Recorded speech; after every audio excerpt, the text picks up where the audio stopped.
out this morning. So we're in Scottsdale, Arizona.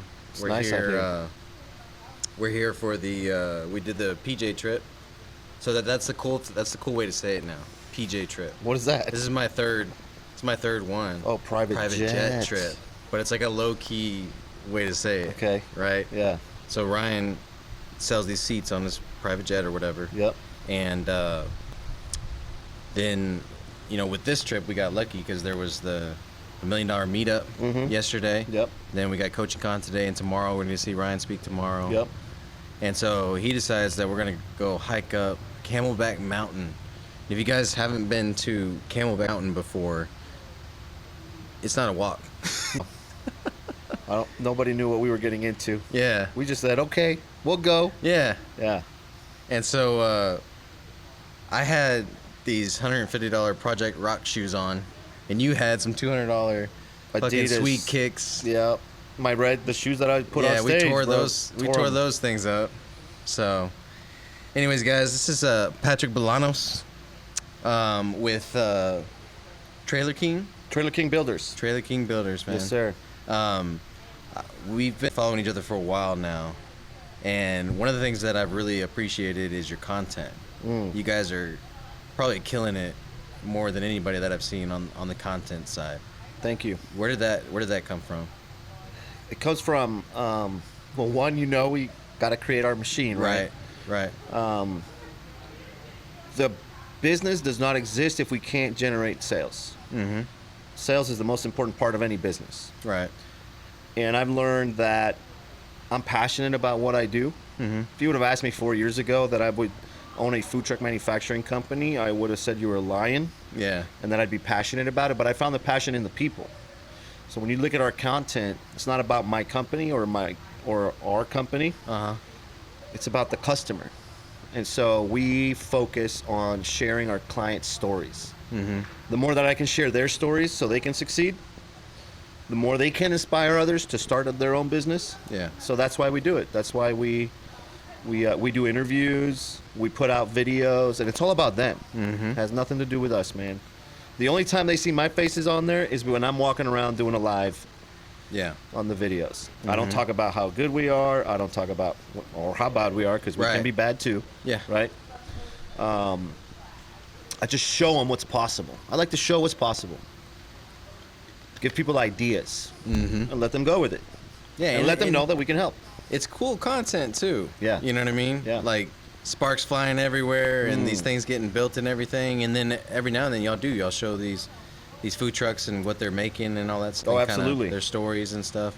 And that's the thing too I've realized that building your machine has done for me with Apex is it's softened the prospect. Yeah. Right? So much of what I teach is about the impulse sale. Mm-hmm. Taking someone from not even thinking about you to buying your product 10 minutes, 15 minutes later. Yep. Right? Yep. And so that creates a very skilled salesperson. Yep. Right? But if you build that machine, by the time the prospect gets to your sales team, it's over. It's over. So right? So I guess in your business history, you've been in sales before. Mm-hmm. What have you seen as like the biggest difference between when you were selling something before and you're selling something now with your company and you've built that machine? So we have a sales meeting every week, 9 a.m. And this past week, I felt like I had to remind our salespeople, our dream builders, what I like to call them. Nice. Because they're building a dream for other people. And I had to remind them that that's what they're doing. Mm-hmm. They don't need to worry about closing the sale, talking about the product. Like Ed Milet says, stories sell, facts tell. So we need to focus on the stories. Okay. When we talk to our clients, we need to understand why they came to us.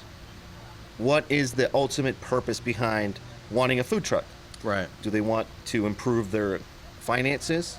Do they want to contribute to society? Mm-hmm. Do they want to create something that was passed on from a family member, maybe recipes that make them happy? Yeah. They just want to be happy, because they'd love to be in the kitchen. The product itself has nothing to do with the process, in my perspective. Yes, there is a product behind it, but there is purpose first, right? Once you do that, it's the easiest process to go through. So one of the things that I train on is, all right, yes, you can give them, like you said, the facts, the figures, the numbers, the features, and the benefits. But at the end of the day, you're selling them a lifestyle. Exactly. If you can come into a prospect's home, on their phone, in person, whatever, however you sell, and you can basically paint that picture for them of this new lifestyle they're going to have because of your product. Yep. Then that's everything. Yep. That's the emotional piece of the sale. Yep. And now don't get me wrong, every customer is different, and people like to get sold different ways, right? Oh, absolutely. But everybody needs some of that sprinkled in on top. Everybody. Yeah. Everybody. I get all types of clients that know exactly what they're looking for. They don't want to know anything about the specs. They give me the specs. Sure, we can do that. Yeah. But I always like to ask how important the project is to every client. Yeah. Why is it important to them? Yeah. You need to find their why. I need to find out. Yeah. Because I want to know how I can help you. At the end of the day, we're going to help. And so every client that comes through our door comes in with a dream of owning a food truck. And that's what we're there to do. We're going to help you obtain that dream. That's it. That's beautiful. Yeah. Thank you. So let's talk about the tactical stuff with your sales team. Now, you've gone through a lot of growing pains in building the sales team. Yes. And you and I have had a lot of conversations about it and stuff. And so I've always been very intrigued, wanted to visit you in Florida sometime and just kind of check out your operation and everything. Because that's me, right? I have all my principles and the things that I do and the structure and everything. Yep. But I want to learn from other people too. Yeah. In different industries as well. I mean, sales is universal, right? But even if you just learn one little thing by visiting your friend that has a sales team. But anyways, getting back to yours, how did it start? You're no longer the salesperson. So yeah, I was the salesperson for a long time. Yeah. For the first 3 years. Uh-huh. Me and my business partners, we would be the ones that were selling. And I created my compensation around that. Okay. One, to keep me, yes, it's my company. I'm already motivated. Right. But I would create my compensation around sales as well. So I would make a commission on every sale that I would make. Absolutely. And I was the fucking top salesman every single month. Yeah. Because it's your baby. Yeah. Part owner or majority owner or whatever. And then I'm all in on my business. I'm all in because I'm passionate about it. So let me pause there for a second because there's so many people in that phase right now where they're the top salesperson of their company because they're the only salesperson. Right? Yep. And because they're so passionate about their business, they don't want to give that to anybody else.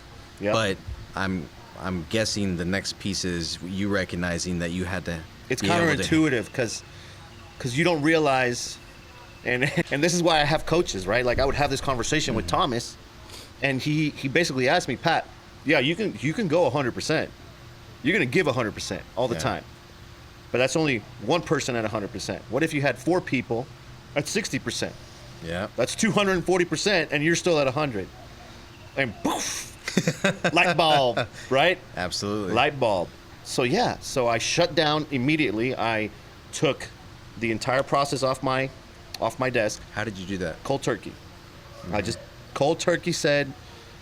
I wasn't the only. So we had another salesperson and a couple more. So 3 at the time that would still, have the process, but I would still be getting leads. I would still get leads. Oh, gotcha. Okay. And they get evenly distributed in a round robin. Right. And I just took myself off the list. Let me ask you, how did you take what's in here? Because that's where the magic happens, right? Yep. And in here, obviously, how did you take this and put it in front of the salespeople so they could execute like you do? So I record videos. I recorded Zoom calls of sales calls that I had. Nice. So they could listen to how I would handle the call. Why wasn't your instinct to train them one-on-one? My instinct? Why didn't you just start training them one-on-one? I don't know. I just wanted to... Had them next to you on a call. I could have done that, I guess. Yeah. But I just recorded calls and then I sent them the videos.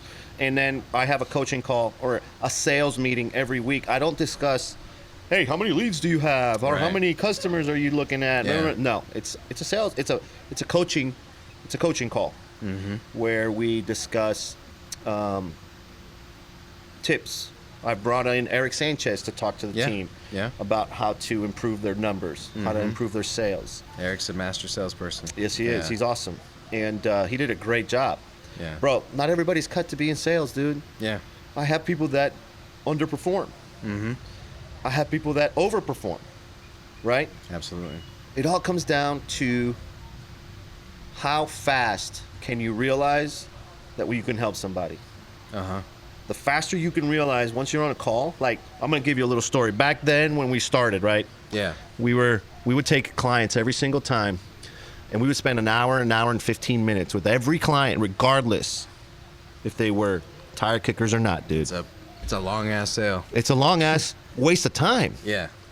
Until we realized, dude, ask the right questions from the beginning. Understand if they're really there, and we can help, and your sales will increase automatically. So And then- you went from just doing what came natural to saying, okay, we need a process. We need a right? script. You need a script. We need a script. And what does that script look like in our industry? What emotions are tied to our product? How can we identify that we have somebody that is worth talking to?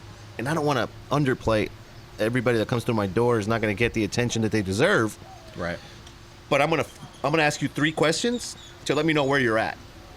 And if you're not at the place where you're ready, I will let you know. Listen, I don't think you're ready. You didn't write my training? Because Yeah. that's the same thing I do. 3 questions is the qualify. 3 questions, qualified. All right, And so, walk me through it.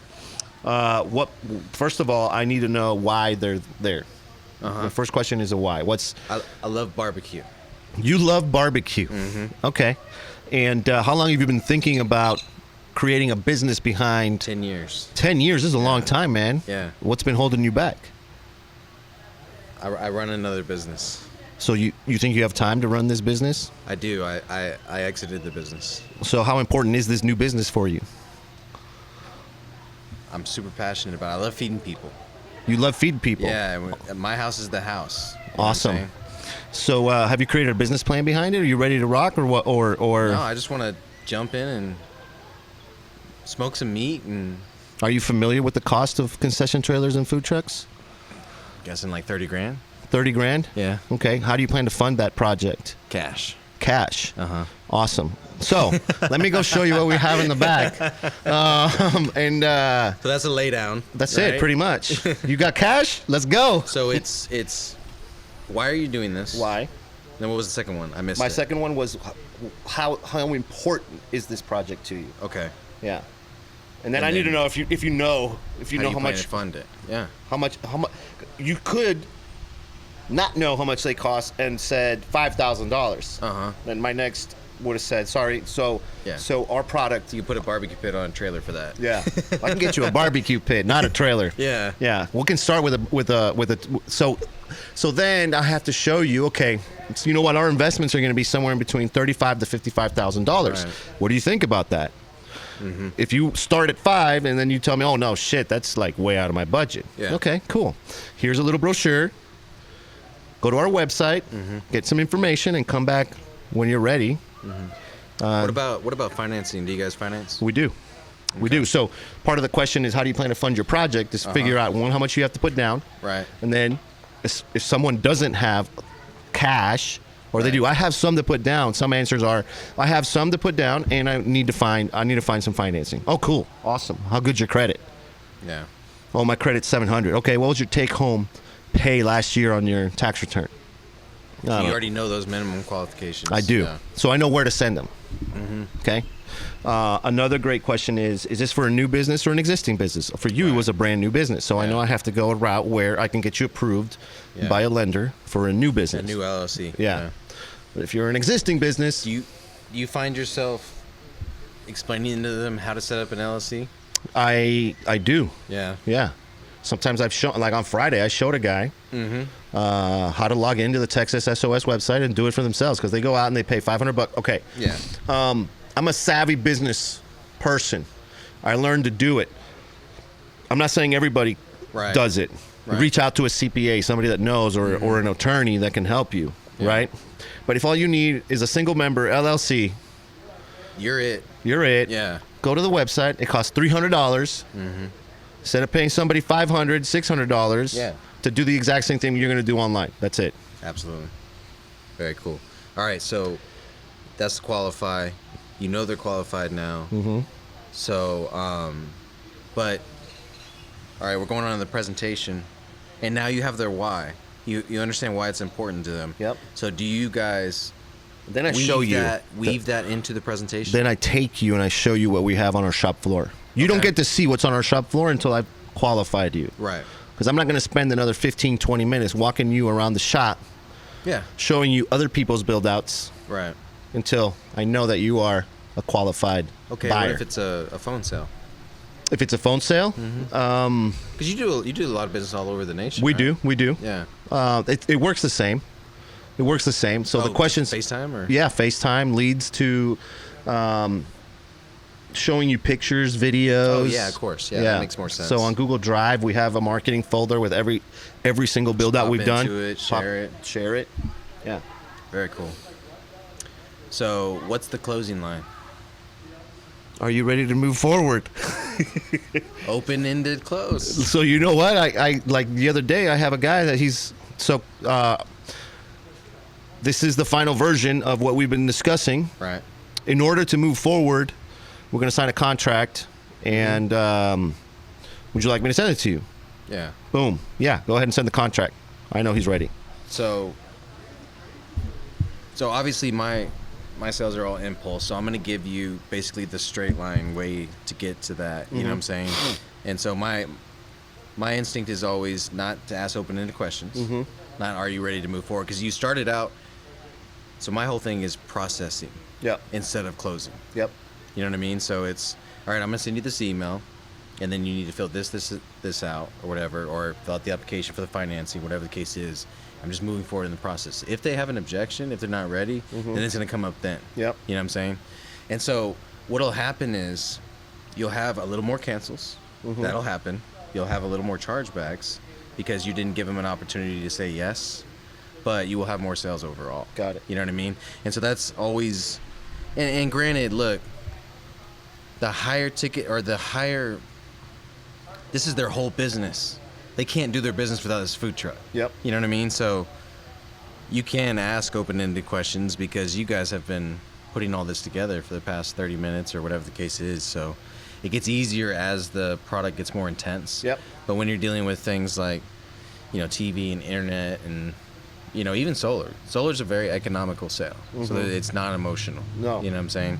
So, and unless you're very green oriented, right? Yeah. And then it's an easier sell. So like I said on the plane we are selling something that people want. Right. It's a lot easier when they want this product. Exactly. So I can ask if you're ready. So we did all this work already. Yeah. The next step is signing a contract and putting down a deposit. Are you ready to move forward? And they heard what it was going to cost early on. They already know. So that objection price will not be, doesn't come back up. If they do say something along the lines of, you know what, it's 57, my budget was 55. I'll be like, okay, if we do 55, are you ready to sign right now? Yeah. Yes. Perfect. Let's go. So what do? You just take a piece off or something like that? Or I don't take a piece off. No, I eat it drop it to drop it to 55. $2,000. Not gonna lose a deal over $2,000. No, we're not gonna lose a deal for $2,000. But don't publish this. That's the thing. You're gonna get a call in a little bit. I heard 55. Yeah. I meant 105. So going back to the time when you started systemizing your sales. Yeah. So you literally wrote out a script. Was this a Word doc? Was it a video? It's actually in Excel. It's in Excel. Yeah. Okay. It's just a list of questions. Why Excel? I'm kind of curious now. I put it on Google Sheets one day. Just wrote them out with objections and things, and then I just sent it to every sales. Is that the case now? Yeah, I still have it there. I haven't changed it. Holy shit. Yeah. That's crazy. I just left it there. So, one of the things that I teach is script on the front, objections on the back, and how to overcome them on the back. Right. And so, but it's you're really getting into like when I talked about weaving the qualification answers into the presentation, Yeah. and it makes it a custom presentation for them. Yep. You know what I'm saying? Yep. To where you're not telling them features and benefits that apply to everybody. You're specifically, hey, this is the smoker you're going to use because you're not going to do longer than a 4-hour smoke. Correct. So this is the one. Yep. You know what I'm saying? Whatever the case is. Obviously, you have to have a lot of product knowledge. So how do you teach that part, the product knowledge part? The product knowledge part we discuss in our weekly meetings. So, for example, we'll go into the most important part of every build out is space. Okay. We understand that. Yeah. If a client understands what they want to serve, right? If they know exactly what their menu is going to be, you said you're passionate about barbecue. Okay. Yeah. We're going to discuss your menu at one point in time. Okay. So what's your menu? What do you want to serve? Have you thought about it? Chicken and ribs. Okay. How are you going to prepare the chicken? How are you going to serve the chicken? Are you going to need an oven? Are you going to need a griddle? Are you going to need a fryer? Are you going to serve any sides that require this type of equipment? Smoker and potato salad that's made the day before. Okay. You're going to probably you're probably going to need some burners to boil the potatoes and prepare the potato salad and stuff like that. So I understand what equipment is going inside. Mm-hmm. And I lost my train of thought. I don't know where we were going with this. Well, the product knowledge piece. Product knowledge. Okay, spacing and understanding the menu. Right. Okay. The product knowledge is really simple. It's commercial cooking equipment. Mm-hmm. Okay. We have videos. We have websites that I ask my salespeople to go to. Okay. If you don't know what the product is, there's a huge restaurant inventory. No, it's a huge restaurant supply store. Okay. We're essentially building mobile restaurants. So we cheat and we go to these restaurant supply stores to read spec sheets, understand what the requirements are. So in a trailer or in a mobile unit, you're either going to run things on propane or electric. Right. If they want everything electric, you know you're going to need a ton of power. Yeah. It's not very efficient. Right. So you got to make sure that everything that they put to cook or to keep shit warm is propane because it's super efficient. Yeah. So those basics are like super simple. There's not like it's not very complicated. Yeah. Right. So teaching it was simple. Like I have a video on Loom, which I send to all new salespeople, explaining this portion. I'm hearing more and more about Loom lately. Yeah. You know, we do all of our training right now in person. We've done some digital training on like Thinkific and stuff like that. But I think I need to check out Loom. It's just a recording. It'll record your screen. Absolutely. With video and sound, so it's awesome. That's how I took every task off my table. Dude, Dan the roofing man. Yeah. Swears by it. He talked to me about 15 minutes last night about it, so I might have to incorporate that into my consulting and my training as well. So we have a foundational product knowledge, whether it be on solar, AT&T, B2B, doesn't matter. We have an orientation that we put them through. Yeah. Right? That orientation is going to contain the basics of the sale, the script, overcoming objections, all that type of stuff. And the second piece of it is it's going to contain a focused product. And I like starting with a focused product because this is probably going to be your high margin. What's a focused product? So a focused product is what you teach them first. Got it. This is the package to put together. Yeah. This is what we sell 50-60% of the time. In our case, it was 90% of the time. Yeah. We sold every customer the same package. Right. All my shit is customized, so everybody that walks through the door wants something different. Right. And so, but there's something in there. You know what I mean? They're all in the same lane, so there's only 4 or 5 lanes they can come into. Right. So you find the average of all those, and that's what you train on first. And then, so you train on the focused product first, and then you give them the other stuff in your sales training and as you're developing them. You know to get them quicker into like the process. Gotcha. Right? Yeah. So they can get to the sale, their first sale, faster, basically. Okay. And then here's the whole thing. You can always pivot. You know, if they get asked a question that you haven't trained them on yet because your training process is 6 weeks. I mean, you can't dump all that knowledge on them in one day. No. Of how to build a food truck. Yeah, no. I mean, that's got to be, especially a custom food truck, right? Yeah. So that's got to be. Do you have softwares that support this? Do you have I have software a quote tool. Okay. So our clients create their own quotes. Oh, that's another thing that when we implemented that, game changer, bro. I can imagine. So we used to create the quotes ourselves. Uh-huh. And getting to the point where the client saw the price Before they even called you. before they even called me Uh-huh. was, so when they called me, they had no idea what the price was. But now everybody that calls me, we send them to the quote tool first. Uh-huh. One, it'll make sure that whoever calls me back or calls again already sees the price. Uh-huh. Because they get a quote sent to to their email instantly. Yeah. And that was game changer. So a lot of people don't like to show their prices. Yeah, My competitors, I don't know what, or other industries. What it is it's commission breath, and not in a negative way, because commission breath is considered negative, right?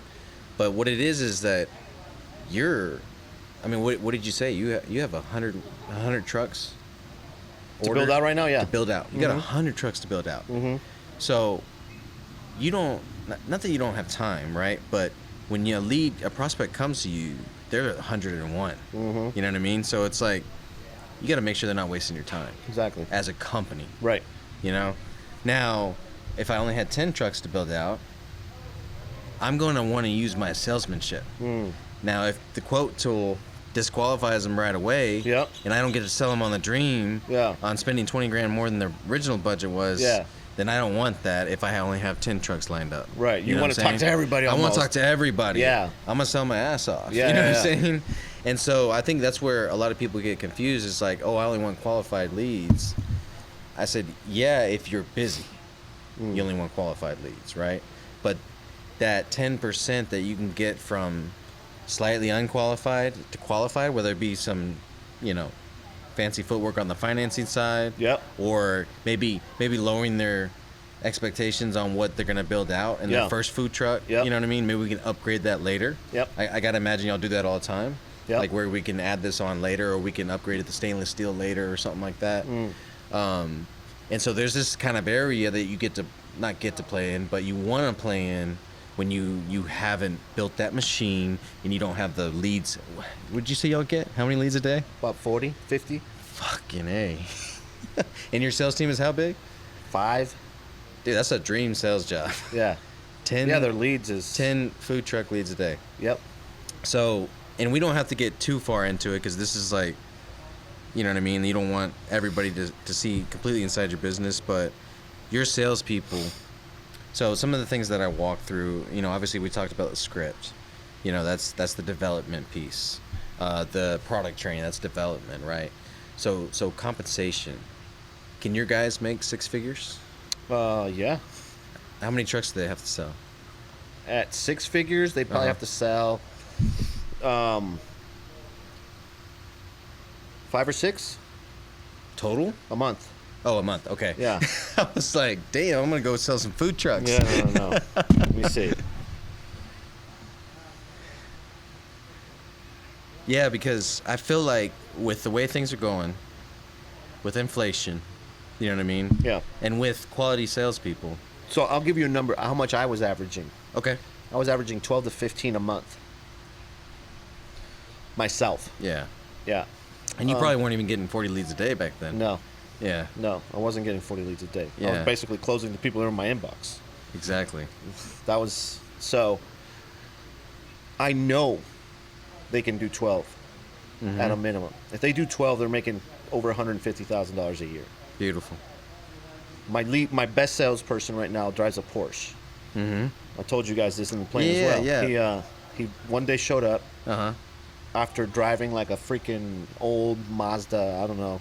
Yeah. So it shows up in a Porsche Panamera. I was like, damn, dog, that's a beautiful car. Yeah. But the most fulfilling part for me was knowing that his mindset was in the right place, and he thought of himself so highly, like he was so confident in his abilities, in his belief that that car for him just levels him up. Yeah. I want them to keep going. Yeah, absolutely. Yeah. So there's two schools of thought, right? As a sales manager, an owner of a business that has a sales team, and the one school of thought is, I want you to go out and lease things you can't afford and buy things you can't afford, right? Because then you're going to be here every day trying to pay for them, right? Yep. The other school of thought is, like, you deserve that because you worked your ass off. Yep. You know what I mean? And I got to imagine half your sales meeting is product knowledge, sales training, stuff like that. But I got to imagine the other half is mindset. Yep. And teaching them everything we learn in these conferences and bringing it back to them. Yes. You know what I'm saying? Like, what are we paying all this money for? To be part of Apex, to be part of, I think you're in Avengers, right? And the other things that we go to and we do, you know what I mean? Like winning the closer contest. Congrats on that. Thank you. We got to sell that dream, dude. Yeah, fuck yeah. We got to sell that dream. So part of selling the dream is getting that sales part for me, selling them on the dream on how far they can go too. I want people to want to go as far as I want to go. And my dream is so big, they're going to fit right underneath that. Imagine if you told him on day one that, hey, you're going to, from working, how long has he been there? He's been 3 or 4 years. Okay, he's been with us for a while. Yeah. That one of these days you're going to buy a $100,000 car. He probably didn't believe it. Yeah. If I would have told him 3 years ago, he wouldn't have believed it. Hell no. No, he wouldn't have believed it. But I kept selling him. Bro, my guys, because we got salespeople and we got people that work in the warehouse. Yeah. They would work outdoors. Have you ever been in Houston in the middle of summer, bro? Dude, the humidity's insane. And work on a fucking trailer that gets to like 170 degrees inside. There's not air conditioning in it No, yet? not yet. What if it's not? Yeah. What if the AC's not in there yet? Yeah. It can rock you and say, "Fuck, what am I doing this?" Yeah.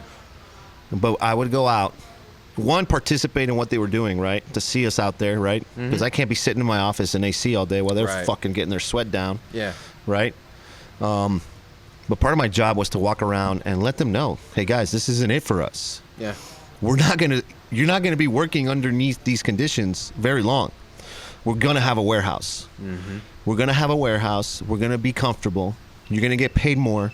And you're gonna go farther in life. You want a house? We'll help you buy a house. Yeah.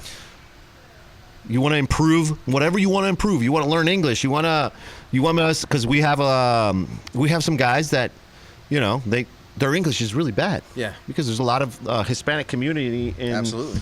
in the Houston area, and they're here, and they want to improve themselves. Yeah, absolutely. So we want to help them, and we're going to help them do that. And they stuck with us. The ones that have stuck with us there's a lot of people that have left. Yeah. But there's 5 guys that Core have been guys. core. Production guys. Yeah, production guys that have been with us from the beginning. These guys are making 6 figures easily. Wow. And we sold them on the dream every single day. And they stuck it out. And then I showed them, because I can't sell the dream for a while and then not really produce what I told them we were going to do. Yeah. Right? So you're bringing up a really good point. One of the things that I talk about a lot is operations, right? And a lot of the sales company I work with don't own their own product, right? Right. But you own your product. Yep. And so that's a big part of it is you hire the sales team, you get all the sales numbers up, and then you're not It's not selling done the yet. dream to your production guys. Yep. So they're not invested, and they're not giving you their best, and they're turning over, and so your operations are shit, your fulfillment is shit, you know what I'm saying? Yep. And so kind of going back to spending the money on development, if all we did was spend it on ourselves and we didn't take it home and give it to our people, then to me it's almost wasted. There's You know nothing what I better mean? than writing bonus checks, bro. Oh, hell yeah. There's nothing better than writing checks. I even did a post about it, I think about a year ago. Our bonus checks, like, because we give Christmas bonuses, we give monthly bonuses. The Christmas bonus for 2018, 2019, I mean, fuck, I wish it could have been bigger, but it wasn't. But then in 2020, I had a stack of checks about this big, and I signed them myself personally. Yeah. And I wrote a personal note myself to every single person that got a Christmas bonus. And so that for me is the most fulfilling part. From one, seeing the success our salespeople are having, and then seeing the success that our operations guys can have too. Yeah. So it's one big circle. That's beautiful. It's really cool, man. Yeah, that's awesome. Yeah.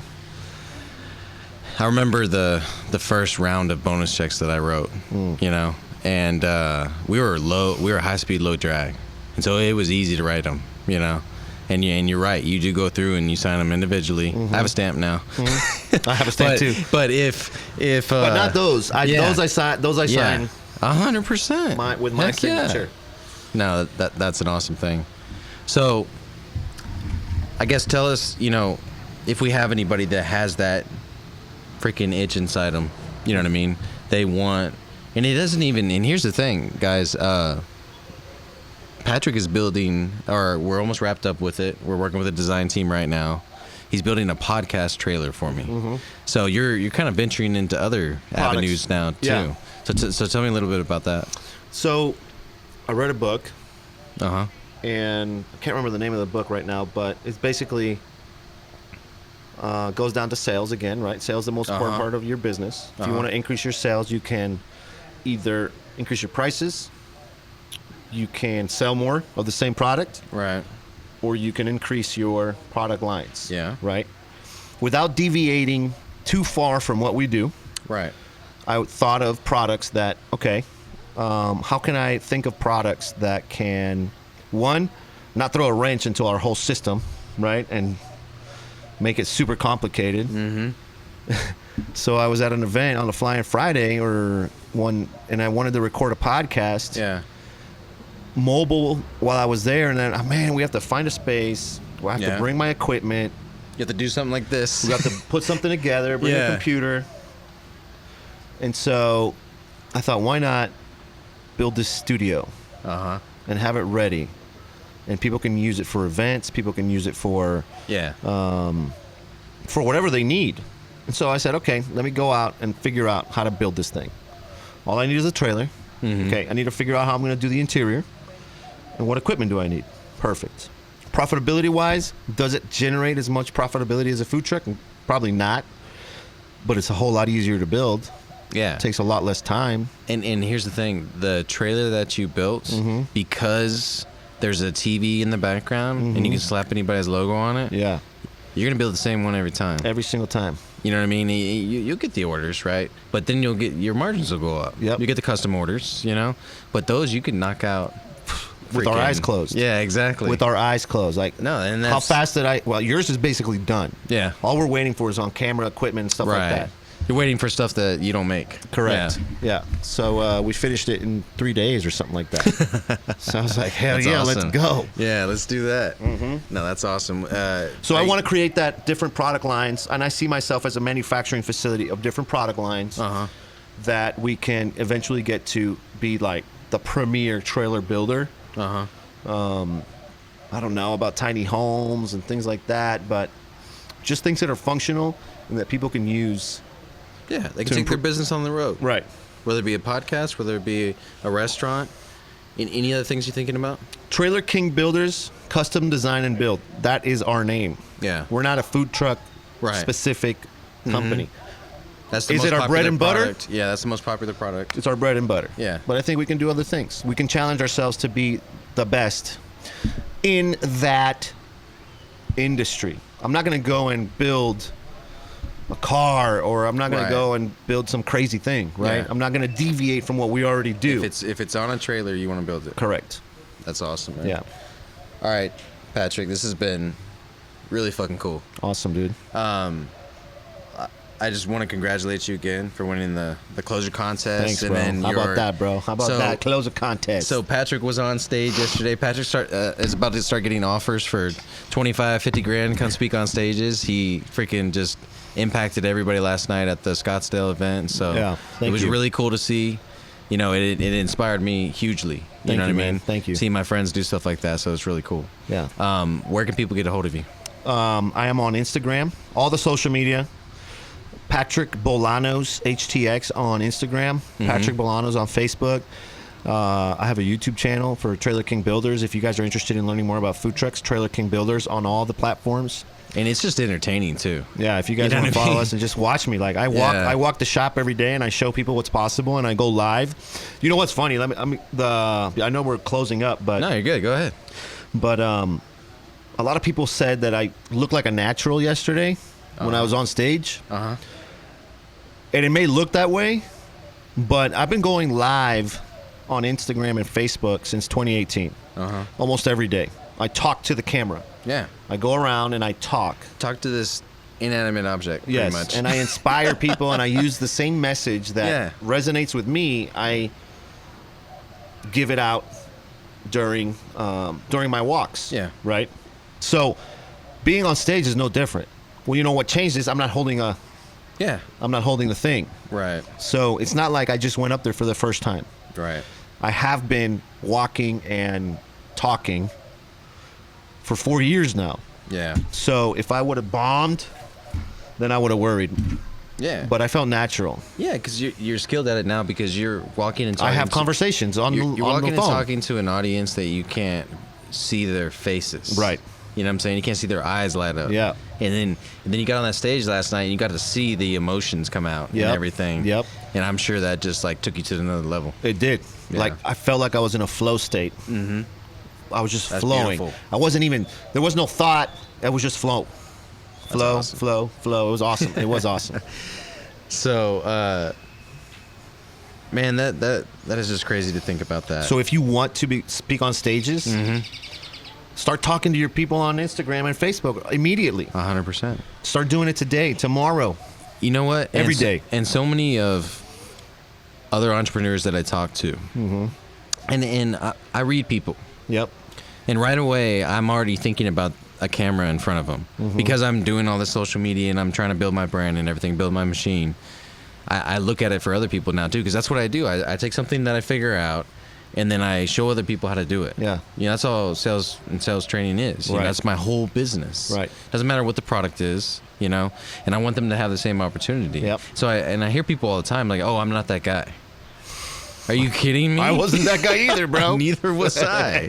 I'm not that guy to be on camera. I'm still not that guy, but I do it anyway. Yeah. Yeah. And it's made you millions of dollars. It has. I mean, it's built your business out, and now your salespeople can buy Porsches, and you've got production people making $100,000 a year. That's beautiful, man. So I want to thank you so much for doing this. Thank you, This bro. wasn't exactly easy to set up and all that, and you know, we're tired as hell after that hike this morning and everything, so just and really traveling appreciate on you. the private jet. Oh, it was terrible. Yeah. All right, guys, you know what to do. Go to the show, like it, review it. Also check out Patrick's podcast. What's your podcast called? Working for a Dream. Working for a Dream. On Apple and Spotify and all the platforms. Awesome. All right, guys, let's get building. Let's go. Thanks so much for tuning into this episode of Building Great Sales Teams. We sure do appreciate it. If you haven't done so already, make sure you're subscribed to the show wherever you consume podcasts. This way you'll get notifications as new episodes become available. Remember, great sales teams are not recruited. They are built block by block. Until next time.